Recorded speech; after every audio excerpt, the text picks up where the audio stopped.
Everyone's panicking about silver dropping 15% in a single day, but what if I told you this crash was completely engineered and it's actually setting up the biggest silver price explosion we've seen in decades? While retail investors are selling in fear, banks and institutions are quietly positioning for a move to $100 per ounce, and the evidence is hiding in plain sight. Stay with me, because by the end of this video, you'll understand exactly why this drop was planned, who's behind it, and what's actually coming next for silver prices. Let's start with what happened. Silver fell 15% on Monday, February 3rd, 2025. The mainstream media is calling it profit taking. They're saying investors got nervous, so they sold. Gold dropped 9%, silver dropped 15%, and everyone's acting like this is just normal market behavior after a big rally. But here's what they're not telling you. Silver didn't just have a normal rally. In January alone, silver surged more than 50%. 50% in 1 month. That's not normal. That's not gradual appreciation. That's a squeeze.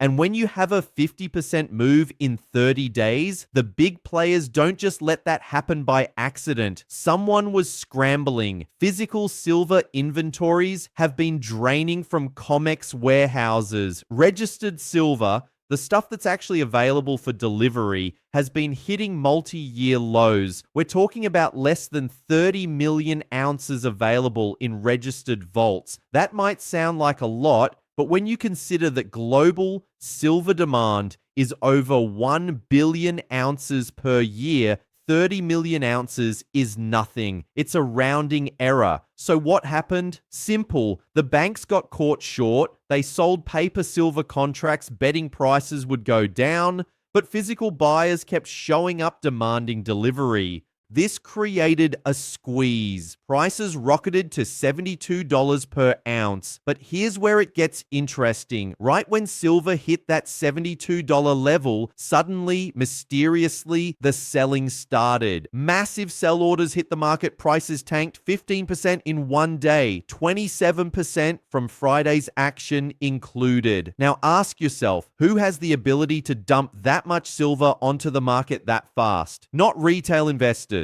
Not your average guy buying silver coins. We're talking about institutional level selling, futures contracts, derivatives, paper silver. And here's the thing, when prices are falling that fast, it triggers stop loss orders. Regular investors who set automatic sell orders to protect themselves get triggered. So the initial dump creates a cascade. Prices fall, stop losses trigger, more selling happens, prices fall further. It's a feedback loop, and the people who started it, they know exactly how this works. They've done it before. Smash that like button if you're starting to see the pattern here. Drop a comment with your thoughts on whether this was manipulation or just market forces. And make sure you're subscribed, because we're diving deep into the silver market every single week.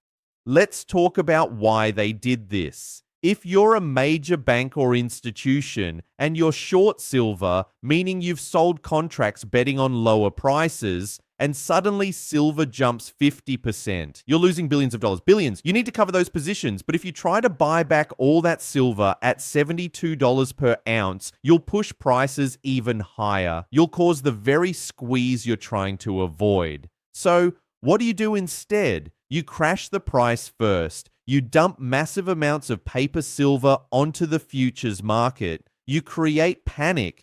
You shake out the weak hands, the retail investors who bought at the top and are now scared. Then, once prices have fallen and everyone's panicking, you quietly buy back your short positions at much lower prices. You cover your exposure. You reset the game. And here's the evidence this actually happened. Look at the Commitment of Traders report. This is data released by the CFTC showing who's buying and who's selling in the futures market. In the weeks leading up to silver's rally, commercial traders, that's the banks, had record short positions. They were massively betting against silver. Then silver squeezed. Those positions went underwater. Now, in the aftermath of this crash, we're going to see those short positions decrease dramatically. They're covering, they're buying back, and once they've covered, guess what happens next? The real move begins. Because here's what hasn't changed. The physical market is still tight. Coin dealers are still charging premiums of $4 to $6 over spot price for physical silver. That means even though paper silver crashed to $61 per ounce, if you want to buy actual physical silver coins, you're paying $65 to $67. Why? Because there's still a shortage of physical metal. The paper price can be manipulated. The physical market can't. You either have silver bars and coins to sell, or you don't. And right now, dealers don't have enough inventory to meet demand. Now, let me tell you about the $100 target nobody's discussing. Bank of America recently put out a research report. They're forecasting silver to hit $100 per ounce within the next 12 to 18 months. $100. That's a 64% gain from current levels. And they're not the only ones. Goldman Sachs has a target of $95. Multiple analysts are calling for triple-digit silver. Why? 3 reasons. First, industrial demand is exploding. Silver is critical for solar panels, electric vehicles, 5G infrastructure, and AI data centers. The world is electrifying, and silver is essential for that transition. Demand from industrial use alone is expected to reach 650 million ounces this year. That's more than half of total supply. Second, mine supply is falling. Silver production peaked years ago. Mines are depleting, new discoveries are rare, and most silver comes as a byproduct of other mining operations like copper, lead, and zinc. If those metals slow down, silver supply drops. We're already seeing deficits. The market is consuming more silver than it's producing. That deficit is being filled by above-ground stockpiles, but those are running low. Third, the Federal Reserve. Everyone's focused on Jerome Powell's term ending in May, but the bigger issue is what comes next. Kevin Walsh is nominated to replace him. Walsh is known for being hawkish on inflation, but he's also a realist. He knows the US government is running trillion-dollar deficits. He knows the debt is unsustainable, and he knows that eventually the Fed will have to choose between crushing the economy with high rates or letting inflation run. If they choose inflation,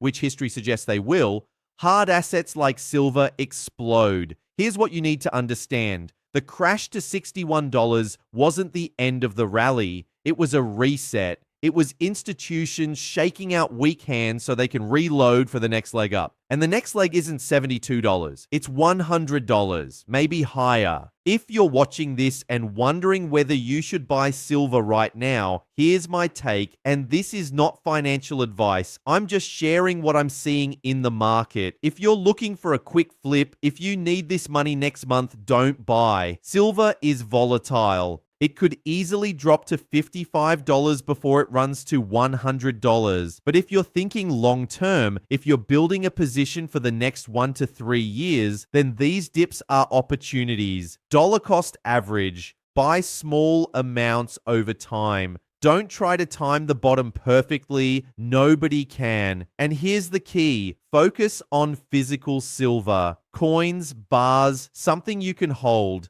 The paper market can be manipulated. Your physical ounces can't be printed or shorted. There's no counterparty risk. You own it outright. Before we wrap up, smash that like button one more time. Comment below whether you think silver hits $100 this year or not. And subscribe if you want to stay ahead of the silver market's next major move. Look, the mainstream media will tell you this crash means silver's rally is over. They'll tell you to move on. But the smart money, the institutional players, they're doing the opposite. They're covering shorts. They're accumulating physical. They're positioning for $100. The 15% drop wasn't a collapse. It was a planned shakeout. And if you understand that, you can use this dip to your advantage instead of panicking like everyone else. The silver story is just getting started, and the best gains are still ahead.